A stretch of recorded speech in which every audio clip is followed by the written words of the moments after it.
ખિલખિલાટ અને કલબલાટ કરતા નિખાલસ હાસ્યથી શાળા ગુંજાવતા દૂધ સંજીવનીને હરખે વધાવતા અમે બાળ સુરતના આનંદમાં રાજતા। સુરત જિલ્લાના અંતરિયાળ ગામોમાં આવેલી પ્રાથમિક શાળાઓની સવાર કંઈક આવી જ ઉલ્લાસ ભરેલી હોય છે, જેનો સંપૂર્ણ શ્રેય જાય છે રાજ્ય સરકારની દૂધ સંજીવની યોજનાને, જેનાથી આદિજાતિના બાળકો સ્વસ્થ, સુરક્ષિત, શિક્ષિત અને સુપોષિત થઈ રહ્યા છે। બાળકોની સાથે જ આદિજાતિ વિસ્તારની સગર્ભા અને દાત્રી માતાઓના આરોગ્યમાં સુધારો થઈ રહ્યો છે।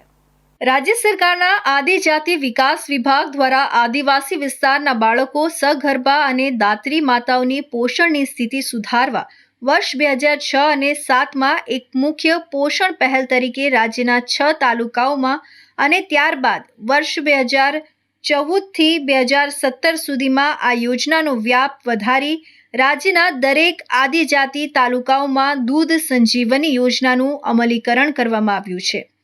પ્રોટીન અને સૂક્ષ્મ પોષક તત્વોની ઉણપને દૂર કરી જીવનના મહત્વપૂર્ણ તબક્કા દરમિયાન શારીરિક અને માનસિક વિકાસને ટેકો આપવાના ઉદ્દેશ્યથી આ યોજનાનો અમલ કરાયો છે।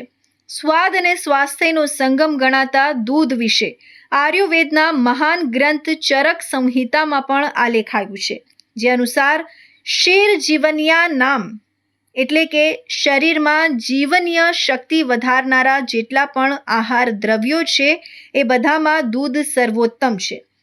આયુર્વેદ વિજ્ઞાનના જાણકારોએ પ્રાચીન કાળથી જ ઔષધ અને ખાદ્યની દ્રષ્ટિએ દૂધની મહત્તાને પારખી છે, એટલે જ રાજ્ય સરકાર દ્વારા શરૂ કરાયેલી દૂધ સંજીવની યોજના પોષણ અને વિકાસની સંજીવની સાબિત થઈ છે। સુરત પ્રાયોજના વહીવટદાર દ્વાર સુનિલે જણાવ્યું કે ભારત જેવા વિકસિત દેશોમાં આદિવાસી ક્ષેત્રના બાળકો અને મહિલાઓનું આરોગ્ય અને પોષણ અગત્યનું છે।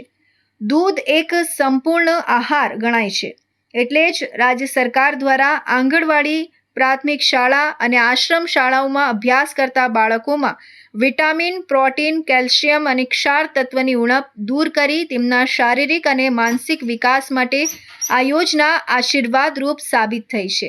સરકારશ્રીની મહત્વપૂર્ણ યોજનાઓમાં દૂધ સંજીવની યોજના અમારી શાળામાં ખૂબ સરસ રીતે બાળકો માટે ચાલે છે, જેની અંદર અમારી શાળાના 535 બાળકો પૈકી તમામ બાળકો યોજનાનો લાભ લે છે અને ખાસ કરીને અંતરિયાળ વિસ્તારની શાળા હોય અને સરકારશ્રીનો હેતુ હતો કે ટ્રાઇબલ વિસ્તાર અને પછાત વિસ્તારોમાં બાળકોની અંદર કુપોષણ વધુ પ્રમાણમાં જોવા મળતું એને નિવારવા માટે શાળાઓની અંદર દૂધ સંજીવની યોજના થકી બાળકોનું કુપોષણ દૂર થાય। રાજ્યના હજારો બાળકોને દૂધ દ્વારા પોષણ મળી રહ્યું છે અને તેઓના આરોગ્ય પર સકારાત્મક અસર જોવા મળી રહી છે।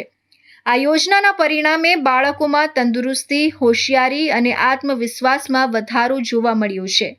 વધુમાં વહીવટદારે કહ્યું હતું કે છેલ્લા 1.5 વર્ષમાં સુરત જિલ્લાના માંડવી, ઉમરપાડા, મહુવા, માંગરોળ અને બારડોલી તાલુકાની 691 શાળાઓમાં ધોરણ 1 થી 8માં અભ્યાસ કરતા 60,000થી વધુ આદિજાતિ બાળકોને કુલ 15 કરોડ 12 લાખના ખર્ચે ફ્લેવર્ડ દૂધનો લાભ આપવામાં આવ્યો છે અને હાલમાં પણ યોજના અમલી છે।